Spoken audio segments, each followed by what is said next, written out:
تنم فرسودہ جا پارا سے ہجراں یا رسول اللہ۔ السلام علیکم ورحمۃ اللہ وبرکاتہ۔ نحمدہ ونصلی ونسلم علی رسولہ الکریم، اما بعد۔ زنا فرمان الہی ہے، والذین هم لفروجہم حافظون، وہ حرام اور بدکاریوں سے اپنی شرمگاہوں کی حفاظت کرتے ہیں۔ ایک اور روایت میں ارشاد ربانی ہے، ولا تقربوا الفواحش ما ظہر منها وما بطن، یعنی چھوٹے بڑے ظاہر پوشیدہ کسی بھی گناہ کے قریب مت جاؤ۔ یہاں بڑے سے مراد زنا اور چھوٹے سے مراد بوسہ لینا، بری نظر سے دیکھنا اور چھونا ہے۔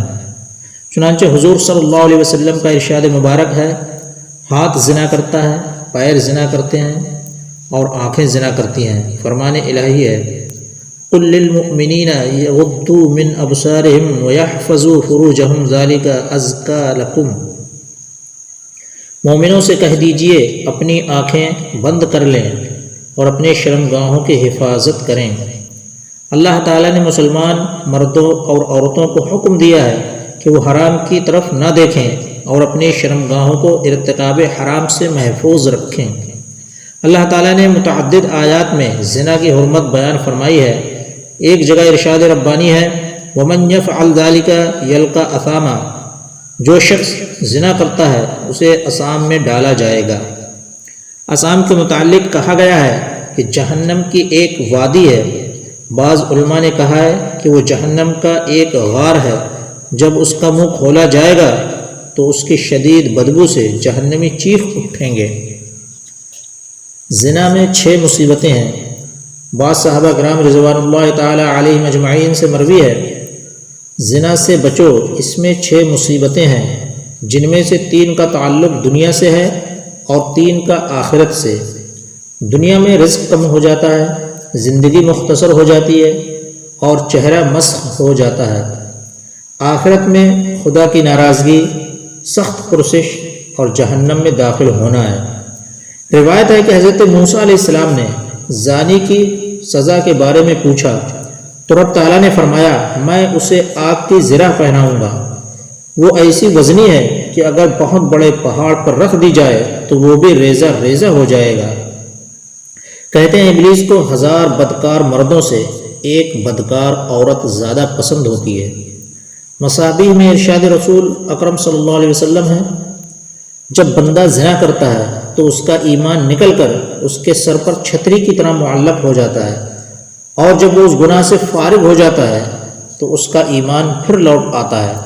کتاب اقنا میں حضور صلی اللہ علیہ وسلم نے فرمایا، اللہ تعالیٰ کے نزدیک نطفہ کو حرام کاری میں صرف کرنے سے بڑا گناہ کوئی نہیں ہے، اور لواطت زنا سے بھی بدتر ہے، جیسا کہ حضرت انس بن مالک رضی اللہ تعالیٰ عنہ سے مروی ہے، حضور صلی اللہ علیہ وسلم نے فرمایا کہ جنت کی خوشبو 500 سال کے سفر کی دوری سے آئے گی، مگر لوطی اس سے محروم رہے گا۔ حضرت عبداللہ ابن عمر رضی اللہ تعالیٰ عنہ گھر کے باہر بیٹھے ہوئے تھے کہ ایک حسین لڑکا امرد آتا ہوا نظر آیا۔ آپ دوڑ کر گھر میں گھس گئے اور دروازہ بند کر لیا۔ کچھ دیر بعد پوچھا، فتنہ چلا گیا یا نہیں؟ لوگوں نے کہا چلا گیا۔ تب آپ باہر تشریف لائے اور فرمایا، فرمان نبوی ہے، ان کی طرف دیکھنا، گفتگو کرنا اور ان کے پاس بیٹھنا حرام ہے۔ جناب قاضی امام رحمۃ اللہ علیہ کا قول ہے، میں نے بعض مشائخ سے سنا ہے کہ عورت کے ساتھ 1 شیطان اور حسین لڑکے کے ساتھ 18 شیطان ہوتے ہیں۔ روایت ہے کہ جس نے شہوت کے ساتھ لڑکے کو بوسہ دیا وہ 500 سال جہنم میں جلے گا، اور جس نے کسی عورت کا بوسہ لیا اس نے گویا 70 باکرہ خواتین کے ساتھ زنا کیا، اور جس نے کسی باکرہ عورت سے زنا کیا اس نے گویا 70,000 شادی شدہ عورتوں سے زنا کیا۔ رونق التفاسیر میں کلبی رحمۃ اللہ علیہ سے منقول ہے، سب سے پہلے لواطت ابلیس نے شروع کی۔ وہ لوط علیہ السلام کی قوم میں ایک حسین و جمیل لڑکے کی صورت میں آیا اور لوگوں کو اپنی طرف مائل کیا، یہاں تک کہ لواطت ان لوگوں کی عادت بن گئی، جو بھی مسافر آتا اس سے بدفعلی کرتے۔ حضرت لوط علیہ السلام نے انہیں اس فعل بد سے روکا، اللہ تعالیٰ کی طرف بلایا، عذاب خداوندی سے ڈرایا، تو وہ کہنے لگے اگر تم سچے ہو تو جاؤ عذاب لے آؤ۔ حضرت لوط علیہ السلام نے اللہ رب العزت سے دعا مانگی، جس کے جواب میں ان پر پتھروں کی بارش ہوئی۔ ہر پتھر پر ایک آدمی کا نام لکھا ہوا تھا اور وہ اسی آدمی کو آ کر لگا۔ اللہ تعالیٰ کا فرمان ہے مسومۃ عند ربک۔ حضرت لوط علیہ السلام کی قوم کا ایک تاجر مکہ میں بغرض تجارت آیا، اس کے نام کا پتھر وہیں پہنچ گیا، مگر فرشتوں نے یہ کہہ کر روک دیا کہ یہ اللہ کا حرم ہے۔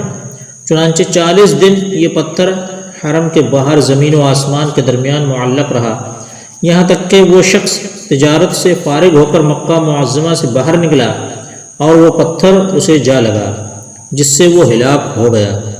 حضرت لوط علیہ السلام اپنے تمام اہل خانہ کو لے کر بستی سے باہر نکل گئے اور فرمایا کوئی مڑ کر نہ دیکھے۔ جب قوم پر عذاب نازل ہوا تو ان کی بیوی نے آوازیں سن کر پیچھے دیکھا اور کہا ہائے میری قوم، جس کی پاداش میں اسے ایک پتھر لگا اور وہ ہلاک ہو گئی۔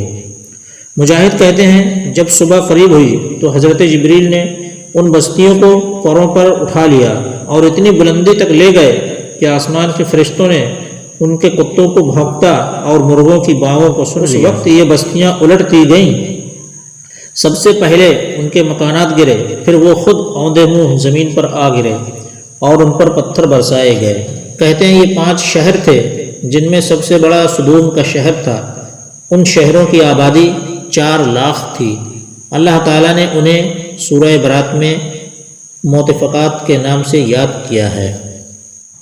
السلام علیکم دوستو، اگر آپ لوگوں کو ہماری یہ صحیح ناتمام پسند آئے تو ہمارے چینل کو سبسکرائب، لائک اور شیئر ضرور کریں۔